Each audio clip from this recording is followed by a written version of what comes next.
અહીંયા મેડિસિન્સ છે ને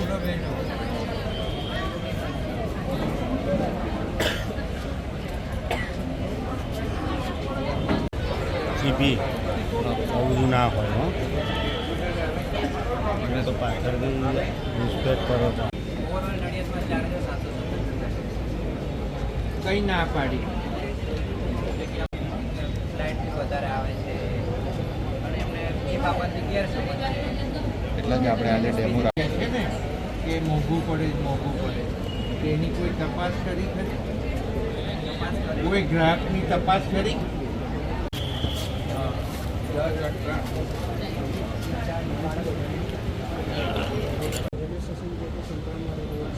તમે જો પેલી ખાણીપીણીની બજાર છે ને ત્યાં જાઓ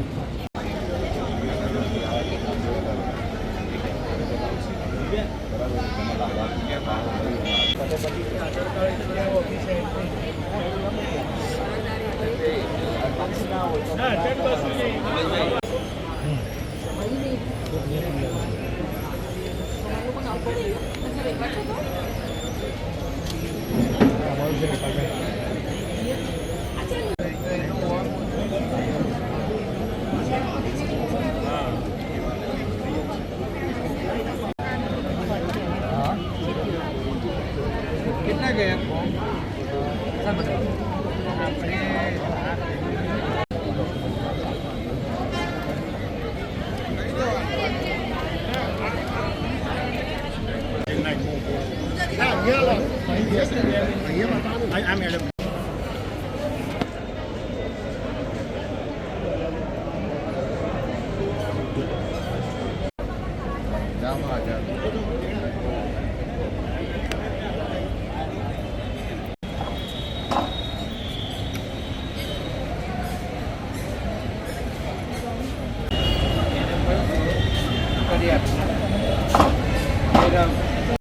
આપણી સૌની વચ્ચે ડાયસ ઉપર ઉપસ્થિત આપણા સૌના લોકલાડીલા માનનીય ડેપ્યુટી કમિશનર શ્રી ઉદ્ધવ સુધર સાહેબ, અન્ય મહાનુભાવો, સેવા સેતુ કાર્યક્રમ એ છેવાડાના માનવી સુધી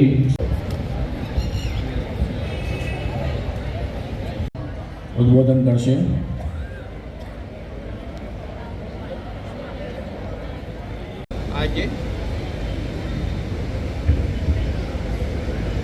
આજે મ્યુનિસિપલ કોર્પોરેશન દ્વારા નડિયાદનો પૂર્વ વિભાગનો સેવા સેતુનો કાર્યક્રમ છે અને કાર્યક્રમમાં આજે આપણી વચ્ચે ઉપસ્થિત municipal commissioner Shri Solankiji, deputy commissioner ઉદડ, બીજા આપણા ડેપ્યુટી કમિશનર શ્રી, આપણા શહેરના પ્રમુખ શ્રી અહીંયા ઉપસ્થિત સૌ અધિકારી મિત્રો, ભાઈઓ બહેનો અને યુવાન દોસ્તો, આપણા માનનીય મુખ્યમંત્રી શ્રી ભૂપેન્દ્રભાઈ પટેલ સાહેબે સરકાર તમારા આંગણે આ કાર્યક્રમ હેઠળ આજે ઘણા બધા ડિપાર્ટમેન્ટો એક સાથે આ સેવા સેતુના કાર્યક્રમની અંદર ઉપસ્થિત રહી અને પ્રજાને સીધો લાભ આપવા માટે અહીંયા ઉપસ્થિત છે. અને મને કહેતા આનંદ એ થાય છે કે એક સાથે એક જ જગ્યાએ મામલતદાર ઓફિસના ડિપાર્ટમેન્ટ હોય, મહાનગરપાલિકાના ડિપાર્ટમેન્ટ હોય, તબીબી આરોગ્ય સેવાના લગતા ડિપાર્ટમેન્ટ હોય, સ્કૂલોની આંગણવાડીને લગતા ડિપાર્ટમેન્ટ હોય, અહીંયા આધાર કાર્ડ સુધારવા માટેના, નવા કાઢવા માટેનું ડિપાર્ટમેન્ટ હોય. આવી અહીંયા જીબી પણ ઉપસ્થિત છે. એ સ્માર્ટ મીટરથી માંડીને જે નવું લગાવવા માટે લોકો તરફથી વિરોધ થઈ રહ્યો છે, તો ખાસ કરીને જૂનું બિલ અને નવું બિલ એ કોઈ તફાવત રહેતો નથી. એ સમજાવવા માટેનો પણ અહીંયા પ્રયત્ન કરવામાં આવે છે. તબીબી ડિપાર્ટમેન્ટ દ્વારા બીપી, ડાયાબિટીસ આ બધાનું ચેકઅપ કરીને એને મફત મેડિસિન આપવાનું કામ આપણા કોર્પોરેશનના અર્બન હેલ્થ સેન્ટરો જે ચાલે છે 4 વિભાગની અંદર, એ 4 વિભાગમાં રોજની 100થી વધારે ઓપીડી છે. અને એમાં ડાયાબિટીસ, બીપીથી માંડીને તાવથી માંડીને અન્ય રોગો માટે પણ જેની સરકાર દ્વારા ફેસિલિટી પ્રજાને આપવામાં આવી છે, એ સંદર્ભે એ લોકો મફત મેડિસિન આપતા હોય છે. તો એનું પણ ઘણું સુંદર આયોજન છે. અને મેં માહિતી લીધી, એમાં મેં કહ્યું એમ 100થી વધારે એક સેન્ટર ઉપર દર્દીઓ હોય છે. અને ઘણાને ખબર જ નથી હોતી કે ડાયાબિટીસ છે, બીપી છે. એવા લોકોને એ દિવસે એનો ગ્લુકોમીટરથી માપણી કરી અથવા તો બ્લડ પ્રેશર માપવાનું મશીનથી માપણી કરી અને એનું નિદાન કરવામાં આવે. એટલે એનાથી તમારી જિંદગી બચાવવાના જે પ્રયત્નો છે, એ પ્રયત્નો સરકાર દ્વારા કરવામાં આવે છે. અને આનો આપણે મફત લાભ લઈ શકીએ છીએ. એ સિવાય તમારા મતદાર યાદીની અંદર ફોર્મ 6, ફોર્મ 8ની સેવા પણ અહીંયા ઉપલબ્ધ છે. એ પણ ભરવાનું અહીંયા કામ ચાલુ છે. આવનારા દિવસોમાં કોર્પોરેશનનું ઇલેક્શન આવવાનું, અને આ ઇલેક્શન પહેલાં આ છેલ્લો સેવા સેતુ કાર્યક્રમ છે. અને મને કહેતા આનંદ થાય કે આ બધા ડિપાર્ટમેન્ટ દ્વારા અહીંયા શ્રમ અને રોજગાર વિભાગ પણ અહીંયા છે. અહીંયા મામલતદારમાં તમારો નકલની અંદર તમારા હયાતીમાં વારસાઈ કરવાથી માંડીને વારસાઈ માટેના પણ અહીંયા મામલતદાર દ્વારા વ્યવસ્થા કરવામાં આવી છે. નડિયાદ કોર્પોરેશનનું, ફાયર બ્રિગેડ ડિપાર્ટમેન્ટનું પણ અહીંયા પ્રેઝન્ટેશન છે. એની અંદર ફાયર ટીમ કેવી રીતના કામ કરે છે એ પણ દર્શાવવામાં આવ્યું છે. અને એક સૌથી મહત્વનું કાર્ય કે આપણે જે કચરો ઉઠાવવાની સિસ્ટમ બનાવી, નડિયાદમાં ખૂબ મોટો અત્યારે બદલાવ લાગે છે. અને કચરો રોડ ઉપર ના આવે એના સતત પ્રયત્નો છે. અને અમે પણ જોતા હોઈએ છીએ કે રાતના 11 વાગે પણ કચરો લેવાવાળા વાહનો છેલ્લે રાતે દુકાનો બંધ થાય ત્યારે, શોપિંગ સેન્ટરો બંધ થાય ત્યારે પણ ફરતા હોય છે. એટલે કચરો રોડ પર ના રહે એની કમિશનર દ્વારા, આપણા સોલંકીજી દ્વારા ખૂબ મોટી કામગીરી કરવામાં આવી રહી. અને કચરાના આપણા જે કોન્ટ્રાક્ટર આ વખતે મળ્યા છે, એના સાધનો 90થી વધારે સાધનો છે. ત્યારે સોલંકીજી એમની ઓફિસમાંથી એની મોનિટરિંગ કરી રહ્યા છે કે કચરો લેવા કેટલી જગ્યાએ વાહન ગયું. અને કદાચ કોઈની જો કમ્પ્લેન આવે તો બીજે દિવસે એ વાહનને ક્યાં મોકલવાનું અને કચરો ભરાવાનો.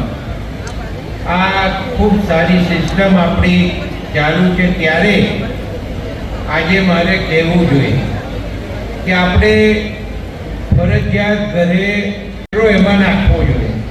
અને કચરાનું વાહન જ્યારે કચરો લેવા આવે ત્યારે આપણે એમાં નાખીએ. સવારમાં કચરાની ગાડી આવે ત્યારે એનું માઇક પર તમને સરસ કોઈ ભજન કે કંઈ સંભળાતું હોય છે. તો ઘણા બધાની ફરિયાદ એવી છે કે અમારું માથું ખવાઈ જાય છે.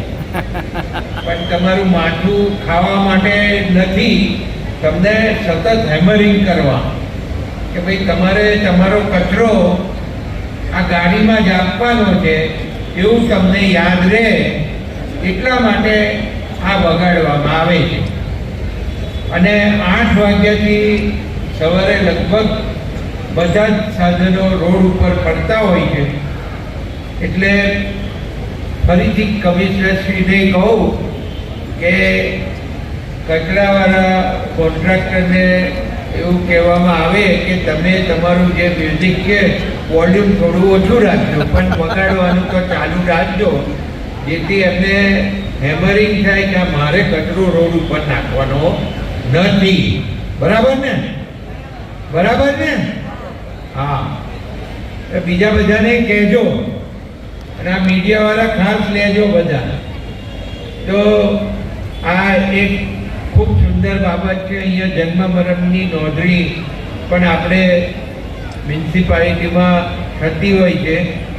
આમ તો ઓનલાઈન પ્રોસેસ તમે કરી શકો છો, પોતે એ કાઢી શકો છો સર્ટિફિકેટ, છતાંય હજુ એની અવેરનેસ નથી. એના કારણે મહાનગરપાલિકામાં એનો લોડ વધારે છે. પણ આપણે આવનારા દિવસોમાં પણ લોકોને આના માટે પ્રેરિત કરીને પોતે પોતાનું સર્ટિફિકેટ મેળવી શકે એવું થાય એવું કરીશું. બીજા પણ ઘણા બધા અહીંયા ડિપાર્ટમેન્ટો છે જેના દ્વારા પ્રજાકીય કામગીરી છે એ ખૂબ સારી રીતે કરવામાં આવે છે. અહીંયા ટેક્સ ડિપાર્ટમેન્ટ પણ છે નગરપાલિકાનું. તો હવે તમારે ટેક્સ મહાનગરપાલિકામાં ભરવા ના જવું હોય તો ઓનલાઈન સિસ્ટમ શરૂ થઈ ગઈ છે અને કોટક બેંક જોડે એનું ટાઈપ છે. એટલે તમને QR કોડ મળી જાય એટલે તમે એના આધારે એ પૈસા જમા સીધા નગરપાલિકામાં આવ્યા વગર કરાવી શકશો. અને આમાં કોઈ પણ જાતની ગફલત થવાના કોઈ ચાન્સીસ રહેવાના નથી. એટલે બહાર રહેતા ફોરેનમાં રહેતા લોકો પણ એનો ટેક્સ ભરવો હોય તો ડાયરેક્ટ ઓનલાઈન ભરી શકશે. એટલે આ પણ ખૂબ સુંદર વ્યવસ્થા કમિશનરશ્રીએ ખૂબ સારી રીતે ચાલુ કરી દીધી છે. બીજા જે કંઈ મહાનગરપાલિકાને આપણે બન્યા પછી નવા જે પ્રોજેક્ટો છે એના લગભગ કામો શરૂ થઈ ગયા છે. હજુ થોડાક કામો આપણા પાઇપલાઇનમાં છે. આવનારા દિવસોની અંદર એની મંજૂરી મળેથી આ બધી જ કામગીરી આપણી શરૂ થઈ જવાની છે. તો આજના તબક્કે હું કમિશનર શ્રી સોલંકીજી અને એમની ટીમ આખી એમનો ખૂબ ખૂબ આભાર માનું છું કે પ્રજા માટે તમે જે આ સુવિધા ઉપલબ્ધ કરાવી અને એમાંય આજે ખાસ કરીને આ બધા જ ડિપાર્ટમેન્ટો એ રેવન્યુને લગતા હોય કે કોર્પોરેશનને લગતા હોય એ બધા જ અહીંયા હાજર છે. એ આપણા માટે ખૂબ આનંદની વાત છે અને લોકો મોટી સંખ્યામાં અહીંયા એનો ઉપયોગ કરી રહ્યા છે. ખાલી મારે એટલું જ કહેવું છે કે અધિકારી બધા થોડોક કલાક વધારે બેસવાનું થાય તો બેસજો, પણ જે પબ્લિક અહીં આવી હોય લાભ લેવા માટે એને એનું કામ પતી જાય ત્યાં સુધી બેસજો એવી વિનંતી કરું છું. સાથે સાથે આવતા રવિવારે તારીખ કઈ આવશે? 22 તારીખે બીજો સેવા સેતુનો કાર્યક્રમ પશ્ચિમ વિભાગની અંદર ટેલિફોનનું જે બિલ્ડિંગ છે ટેલિફોન ડિપાર્ટમેન્ટ આંબેડકર ભવનમાં આપણે એટલે ઇન્કમટેક્સના બિલ્ડિંગમાં જતા પહેલા રોડ ઉપર કલેક્ટરના બંગલાની પાછળ આંબેડકર ભવનમાં આનો કાર્યક્રમ રાખ્યો છે. તો પશ્ચિમની પ્રજાને પણ વિનંતી કરું કે આનો મેક્સિમમ લાભ લેજો તો અમને આનંદ થશે. આભાર. અસ્તુ. ભારત માતા કી જય. વંદે માતરમ. આ સરકાર આપના સેવા સુધી છે, આપના સુધી છે, આપના ઘર સુધી છે, એનું આ ઉદાહરણ.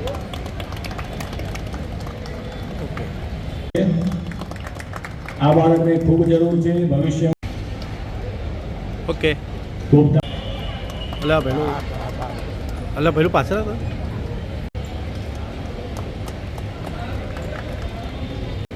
ખૂબ તાળીઓથી આપણે આ ઉમદા કાર્યને સર્ટિફિકેટ વિતરણ કરી રહ્યા છે. લક્ષ્મીબેન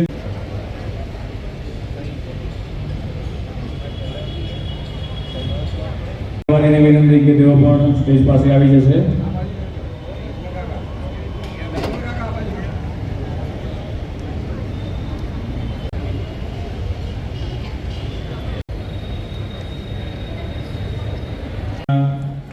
સર્ટિફિકેટ આપવામાં આવી રહ્યા છે.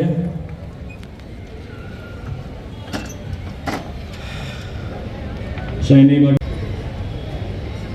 સુધારા ઘણી વખત ઘણા અટપટા હોય છે, પણ સેવા સેતુ કાર્યક્રમ હેઠળ આજરોજ આ લાભાર્થીઓને લાભ મળી રહ્યો છે. તેમને પણ આવકનો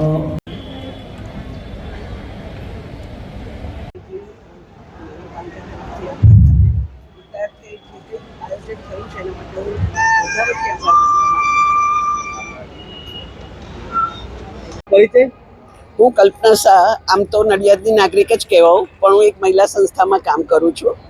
વી ક્લબમાં અમે અહીંયા સિનિયર સિટીઝન કાર્ડ માટે આવેલી હું, અને અહીંયાની જે સુવિધા જોઈ અને જે સગવડ જોઈ અને સરકારે જે આયોજન કર્યું છે એનામાંથી હું ખૂબ પ્રભાવિત થઈ. અને ખૂબ સારું આયોજન. સામાન્ય નાગરિકને જે તકલીફો પડે છે મામલતદાર પાસે જવામાં કે મ્યુનિસિપાલિટીમાં કોઈ પણ કામ માટે, એને દૂર થાય અને બધું ઝડપથી કામ થાય. અને ખૂબ સારું આયોજન છે અને એના માટે હું સમગ્ર નડિયાદની પ્રજા વતી આભાર માનું છું. મને ખૂબ ગમ્યું છે આ કામ, અને આવા કામ થશે તો પ્રજા ખૂબ સુખી થશે એવું લાગે છે. Thank you very much.